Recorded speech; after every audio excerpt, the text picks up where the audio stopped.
Hi everyone, in this video I'm going to show you how you can block someone on TikTok. So if you find this video helpful, please give it a like and make sure you subscribe for more useful tutorials.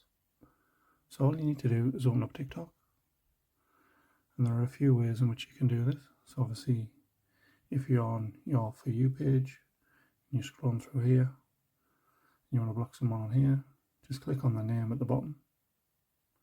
Then you should see this little arrow on the top right hand side. You just want to click on there.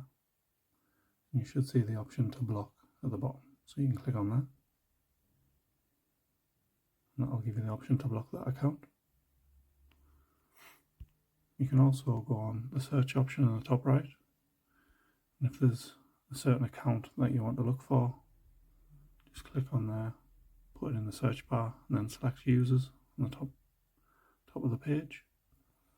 And again, just click on their account, and you should be able to click on the little arrow on the top right hand side, and again it'll give you the option to block. You can also go onto your account as well. So click on your profile icon, and if there are any followers or people that you're following that you want to block, you can obviously just click on there. Then click on the follower you want to block, and again just click on the arrow on the top right hand side, and that should give you the option to block at the bottom. Thanks for watching.